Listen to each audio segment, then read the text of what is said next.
दोस्तों, आज मैं आपसे बात करने वाला हूँ कि वो एक हैबिट, सिर्फ वो एक हैबिट जिसको आपने अपनाया हुआ है, आप उस हैबिट को छोड़ के, सिर्फ उस अकेली एक हैबिट को छोड़ के आप पूरी दुनिया में कुछ भी अचीव कर सकते हैं। आप जो चाहे बन सकते हैं। आप चाहे डॉक्टर बनना चाहते हो, IAS, IPS, MBBS, clerk, teacher, doctor, यानी anything you want to become you will become. But वो एक हैबिट जिसको अपना कर तुम कभी भी सक्सेसफुल नहीं होगे। आज मैं बात करने वाला हूँ प्रोकास्टिनेशन की, यानी किसी भी काम को कल पर टालना। ये एक हैबिट बन चुकी है और इसका स्तर धीरे धीरे बढ़ता ही जा रहा है और हम किसी भी काम को कल पर टालते जा रहे हैं। अगर आप किसी भी काम को कल पर टाल रहे हैं तो उसकी पूरे चांस है कि आप कल भी उसी काम को कल पर टालेंगे। यानी कि अगर आपने बोला कि मैं शाम को पढ़ लूँगा, तो जैसे ही शाम हुई आपने बोला कि मैं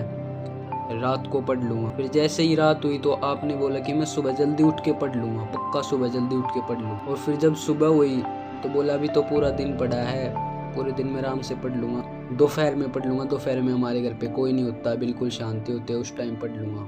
दोपहर हुई तो यार दोपहर तो सोने का समय होता है, क्या कोई इस टाइम भी पढ़ता है? शाम को ही पक्का पढ़ लूँगा मैं, शाम को आज से 5 बजे पक्का। और जैसे ही शाम होती है तुम बोलते हो कि अब तो भाई सब कुछ छोड़ो और नाइट में पढ़ना स्टार्ट। दिन के 5-5 घंटे, 6-6 घंटे बस नाइट में पढ़ा करूँगा और टॉप कर जाऊँगा। और तब नाइट होती है तो तुम खुद से बोलते हो कि यार सुबह पक्का। यानी कि ये चलता ही रहता है, ये सर्कल चलता रहता है। और जब भी तुम पढ़ने बैठते हो तो तुम्हारा मन कहता है कि कल पक्का।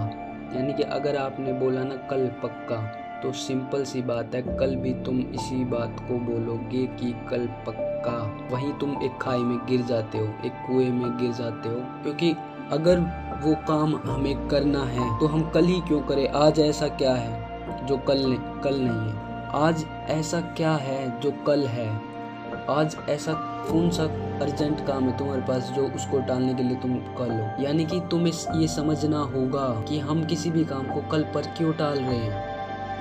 जिसको भी प्रोक्रास्टिनेशन की डेफिनेशन नहीं पता तो मैं बता देता हूँ सिंपल वर्डों में, the act of putting off doing something that you should do till another day or time because you do not want to do it. यानी आप किसी भी काम को किसी और दिन या किसी और समय के लिए टाल रहे हो क्योंकि आप उसे उस समय करना नहीं चाहते। सिंपल, यानी सीधी सी बात है, किसी भी काम को आप कल पर टाल रहे हैं। अब ये जरूरी नहीं कि आप स्टूडेंट ही हो, आप प्रोफेशन में हो सकते हैं, आप स्कूल टीचर हो सकते हैं, आप कोई भी हो सकते हैं। और ये हैबिट सबके साथ काम करती है। अगर आप कहीं पे भी हैं, किसी भी फील्ड से होंगे, तो ये हर जगह ये हैबिट काम करती है। आप अपने कार्य को अगले दिन पर टालते रहते हैं और ये करते एक दिन नए साल में परिवर्तित हो जाती है। दोस्त, मित्र, भाई या बहन, जो भी इस वीडियो को देख रहे हैं, प्लीज़ मेरी बात ध्यान से सुनना। सिर्फ तुमने बोला कि मैं कल कर लूँगा, कल करते हुए आज 2022 आ चुका है। और ऐसे ही तुम अगर कल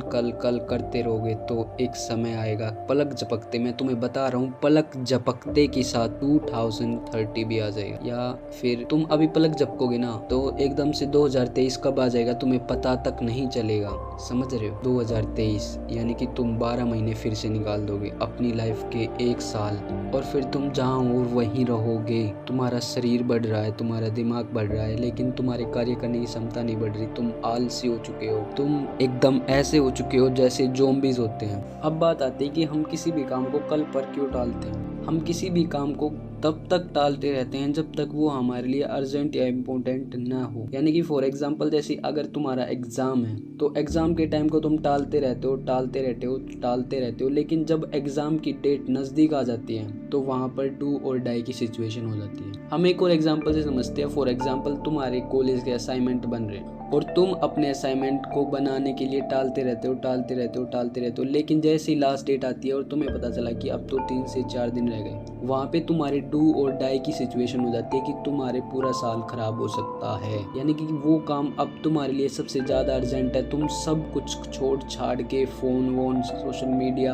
यार दोस्त, सब कुछ छोड़ के सिर्फ तुम असाइनमेंट में लग जाते हो बनाने के लिए। तो यानी कि कोई भी काम हम तब तक करते हैं कि जब तक वो हमारे लिए अर्जेंट ना हो जाए और या फिर इम्पोर्टेंट ना हो जाए। प्रोक्रास्टिनेशन से रिलेटेड मैं तुम्हें कुछ टिप्स बता सकता हूँ।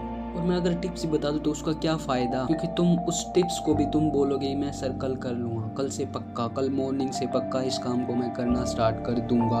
अब ये वीडियो मुझे नहीं पता आप मॉर्निंग में देख रहे हो, इवनिंग में, नाइट में, किसी भी टाइम देख रहे हो, लेकिन आप इस बात की पूरी गारंटी है कि आप इस काम को भी कल पर टाल दोगे। सो टिप्स का तो कोई फ़ायदा नहीं। तो सबसे पहले आपको समझना होगा कि जो भी मेरी लाइफ है यार, मैं अपनी लाइफ जीने के लिए आया हूँ इस धरती पे, मुझे कुछ करके दिखाना है, मुझे अपने पेरेंट्स के लिए कुछ करना है। अगर मैंने डिसाइड किया मुझे 2 घंटे पढ़ना है तो पढ़ना है, अंडरस्टैंड। अगर तुमने ये सोच लिया कि मुझे 2 घंटे ये काम करना है तो करना है, यानी कि बिल्कुल ऐसे समझो कि आज ही इसकी लास्ट डेट है, आज ही अर्जेंट है, आज ही इम्पोर्टेंट है, यानी कि आज के काम आज ही निपटा लो। अगर एलन मस्क भी ये सोचे कि नहीं मैं 50 साल 60 साल बाद जब सब कुछ डेवलप हो जाएगा तब मैं मार्स पे घर बनाऊंगा, तो क्या वो ऐसा कर पाएगा? नहीं, क्योंकि वो उसे आज से ही डिसीजन लेना है, यानी कि तुम्हें बिल्कुल क्विक डिसीजन लेना है और बिल्कुल उस पर तभी काम करना है। जितने भी महान लोग हैं वो क्विक डिसीजन लेके उस पर तभी काम करने लग जाते हैं। तुम्हें क्या करना है, तुम्हें भी क्विक डिसीजन लेना है, तुम्हें ये सोचना है, तुम्हें ये कि मैंने कोई भी काम कोई भी लक्ष्य मैंने क्यों बनाया था, उस पर काम करना है। और जब भी तुम्हें ये प्रोक्रास्टिनेशन की फीलिंग सताने लगे तो एक बात मेरी हमेशा याद रखना मेरे दोस्त, जिंदगी है तो ख्वाब है और ख्वाब है तो मंजिल है, मंजिल है तो फासले हैं और फासले हैं तो रास्ते हैं, रास्ते हैं तो मुश्किलें हैं और मुश्किलें हैं तो हौसले हैं, हौसले हैं तो विश्वास है और विश्वास है तो जीत है। जीत और हार आपकी सोच पर निर्भर करता है, मान लो तो हार होगी, अगर ठान लिया तो जीत होगी। यूं जमीन पर बैठकर क्यों आसमान देखता है, पंखों को खोल, जमाना सिर्फ उड़ान देखता है। दोस्तों कैसा लगा आपको मेरा छोटा सा प्रयास, प्लीज कमेंट करके जरूर बताएं और ये वीडियो अपने दोस्तों में जरूर शेयर करें, ताकि जिसको भी प्रोक्रास्टिनेशन वाली फीलिंग है या जो भी इस फीलिंग से ग्रस्त हो रहा है उस तक ये आवाज जरूर पहुंचे। मैं आपको मिलता हूँ नेक्स्ट वीडियो में, तब तक के लिए जय हिंद जय भारत।